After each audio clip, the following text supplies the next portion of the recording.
قربانی کی باری آتی ہے اور لوگ جانور خریدنا شروع کرتے ہیں، جیسے ہی لوگ جانور خریدنا شروع کرتے ہیں ایک لبرل طبقہ سامنے آ جاتا ہے، وہ کہتا ہے جانور خریدنے سے اچھا ہے کسی غریب کا بھلا کر دو، جانور خریدنے سے اچھا ہے کسی یتیم کو پیسہ دے دو، قربانی کرنے سے بہتر ہے اتنے پیسے ضائع کر رہے ہو، اتنے جانور خرید رہے ہو، یہ سب کچھ کر رہے ہو، بانٹ رہے ہو، اس سے اچھا آپ یوں کر لو، یوں کر لو، اس کا متبادل یوں کر لو، یہ کہہ کر وہ لوگوں کو نیکی سے روکنا چاہتے ہیں۔ ایک بات ذہن میں رکھنا، اللہ کا جو بھی حکم ہوگا وہ انسانوں کی بھلائی کے بغیر نہیں ہوگا، اس میں لازماً انسان کی بھلائی ہوگی۔ قربانی کا حکم انسانوں کی بھلائی ہے۔ اللہ تعالیٰ نے ابراہیم علیہ السلام سے اسماعیل علیہ السلام کے گرے پر چھری چلوائی ہے مگر چلنے نہیں دی، اس کو بچا لیا، یہ آئندہ وقت میں جمعوں میں آ کر بتاؤں گا، وہ چھری چلنے نہیں دی، لیکن امت اور لوگوں پر اور آنے والی نسلوں پر یہ لازم کر دیا کہ آپ قربانی کر کے اس سنت کو نبھاؤ، یعنی وہ طریقہ اپناؤ،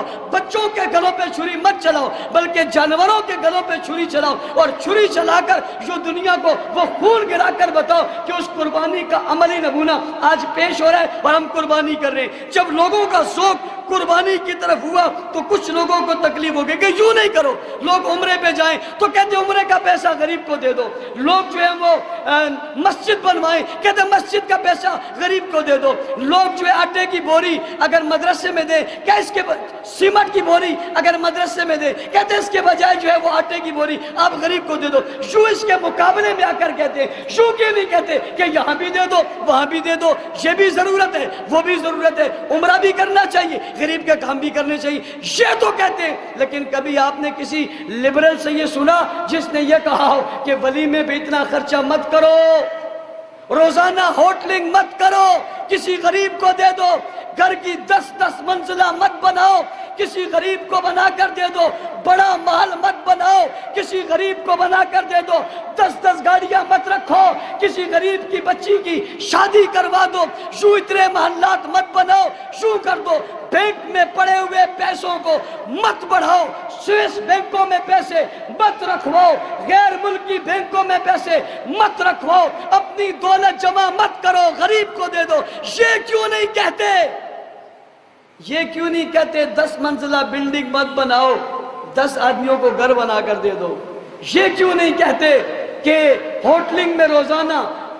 ہزاروں روپے خرچ مت کرو، کسی غریب کو ایک بوری آٹے کی دے دو؟ یہ کیوں نہیں کہتے کہ 4 گاڑیاں اپنے گھروں میں مت رکھو، کسی غریب بچی کا نکاح کروا دو؟ یہ کیوں نہیں کہتے؟ یہ بات صرف حج پہ کیوں کہتے ہو؟ یہ بات صرف عمرے پہ کیوں کہتے ہو؟ یہ بات صرف قربانی پہ کیوں کہتے ہو کہ قربانی نہ کرو، اس کے بجائے یوں دے دو؟ بھائی یوں بھی دے دو اور آپ سمجھو۔ آخری بات کر رہا ہوں، قربانی ایک حکم ہے اور اس حکم میں کتنے فائدے؟ نمبر 1، قربانی کرو، اسلام کا اتنا سا حکم ہے، جانور پالنے والے کو فائدہ ہے، جانور خریدنے والے کو فائدہ ہے، گھاس دینے والے کو فائدہ ہے، کترا کرنے والے کو فائدہ ہے، چھاپڑی بنانے والے کو فائدہ ہے، جناب لکڑی کاٹنے والے کو فائدہ ہے، چھری بنانے والے کو فائدہ ہے، چٹائی بنانے والے کو فائدہ ہے، چائے بیچنے والے کو فائدہ ہے، گاڑی لے جانے والے کو فائدہ ہے، گاڑی سے اتارنے والے کو فائدہ ہے، گاڑی میں چڑھانے والے کو فائدہ ہے، منڈی جس جگہ لگی ہے اس جگہ کو فائدہ ہے، ٹول ٹیکس مل رہا ہے اس کا فائدہ ہے، وہاں مزدوری لوگ کر رہے ہیں ان کو فائدہ ہے، بیچ میں لوگ پڑھ کے سودے کروا رہے ہیں ان کو فائدہ ہے، دیہاتوں سے لے کر شہروں میں آ رہے ہیں ان کو فائدہ ہے، شہروں سے لے کر بستیوں میں آ رہے ہیں ان کو فائدہ ہے، وہاں چائے والا چائے بیچ رہا ہے اس کو فائدہ ہے، وہاں سودے کروا رہا ہے اس کو فائدہ ہے، وہ گھاس بیچ رہا ہے اس کو فائدہ ہے، وہ بھوسا بیچ رہا ہے اس کو فائدہ ہے، ٹرک والے کا کاروبار لگ گیا اس کا فائدہ ہے، مزدے والا سواریوں کو لے کر جا رہا ہے اس کا فائدہ ہے، رکشے والے کی سواریاں بڑھ گئی اس کا فائدہ ہے، بائک یا موٹر سائیکل پہ جا رہا ہے اس کا فائدہ ہے، جناب وہاں پر جو ہے وہ شربت بک رہا ہے اس کا فائدہ ہے، ٹینٹ لگے ہوئے اس کا فائدہ ہے، جانوروں کے آگے چارہ ڈالنے کے لیے لکڑی کی چیزیں بنی ہیں اس لکڑی کی چیزیں بنانے والوں کا فائدہ ہے، کیلے بیچ میں لگائے جا رہے ہیں، کیلے بنانے والوں کا فائدہ ہے، تھیلوں میں گوشت ڈالا جا رہا ہے، تھیلوں والوں کا فائدہ ہے، لوگ ذبح کرنے والے کسائی ہیں، کسائیوں کا فائدہ ہے، غریب کو گوشت کبھی نہیں ملا اسے گوشت مل رہا ہے، اس کا فائدہ ہے، اس کے اوپر سے چمڑا اترا اس سے فیکٹریاں بنی، فیکٹری والوں کا فائدہ ہے، اس میں مزدور لگے مزدوروں کا فائدہ ہے، ایک مزدور سے پورا گھر بنا اس گھر کا فائدہ ہے، پھر اس گھر کے لوگوں نے اس کو مارکیٹ میں لے گئے، مارکیٹ میں جا کر جیکٹیں بنی، دکان والے کو دیا، دکان والے کا فائدہ ہے، بنانے والے کو دیا، بنانے والے کا فائدہ ہے، پہننے والے کو دیا، پہننے والے کا فائدہ ہے، ملک سے باہر گئے تو ملک کی معیشت کا فائدہ ہے، ملک کے اندر بکے تو ملک کی معیشت کا فائدہ ہے، بھائی کارخانے لگ گئے، لوگ روزگار پہ آ گئے، لوگوں کو کاروبار مل گیا۔ پیچھے دیکھیے ایک حکم ہے، قربانی کیجئے، آنکھیں دیجئے، کون سا طبقہ ہے جس سے قربانی کو فائدہ نہیں پہنچا؟ یہاں تک کہ مسلمان تو مسلمان ہیں، غیر مسلم بھی جیکٹیں، واسکٹیں، دیگر چیزیں پہن کر سردی کا بچاؤ کرتے ہیں، اس قربانی کے پیچھے ان کو بھی ثمر ملا ہے۔ اسلام کا حکم ایک ہے اور فائدہ ساری دنیا کو ہے۔ تم کہتے ہو قربانی کرو، آپ نے قربانی نہیں کی، آپ نے پیسے ایک فرد کو دے دیے، یہ فائدہ ایک فرد کا ہے،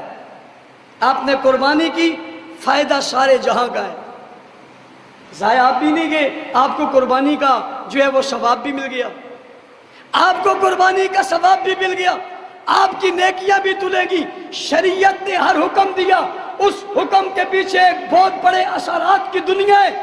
اس اثرات کی دنیا میں سب کو فائدہ ہے، اس لیے شریعت کے حکم پر ہاتھ اٹھانے والوں کو یہ سوچ لینا چاہیے ان کی لڑائی کسی فرد سے نہیں ہے، یہ دھوکہ دے رہے ہیں، یہ جھوٹ کہہ رہے ہیں، یہ فریب کر رہے ہیں، یہ لوگوں کو دین سے دور کر رہے ہیں، یہ لوگوں کو شریعت سے دور کر کے ان کی نیکیاں خراب کر رہے ہیں۔ اللہ کے کسی حکم میں انسان کو نقصان نہیں، انسان کو فائدہ ہے۔ آپ پیسے ایک سے دوسرے کو دلوا کر بیکاری بنانا چاہتے ہو، اسلام قربانی کا حکم دے کر کاروباری بنانا چاہتا ہے، تم بیکاری بنا کر قوم کے ہاتھوں کو نیچا رکھنا چاہتے ہو، اللہ کاروباری بنا کر اس کی حیثیت کو مسلم کرنا چاہتا ہے، تم محنت مزدوری چھڑوا کر اسے بیکار بنانا چاہتے ہو، اور اسلام محنت مزدوری کر کے اسے تیار کروانا چاہتا ہے، عزت نفس دلوانا چاہتا ہے، خودداری دلوانا چاہتا ہے، اسے اپنے پاؤں پہ کھڑا ہونا سکھانا چاہتا ہے، اسے دوسرے کی محتاجی سے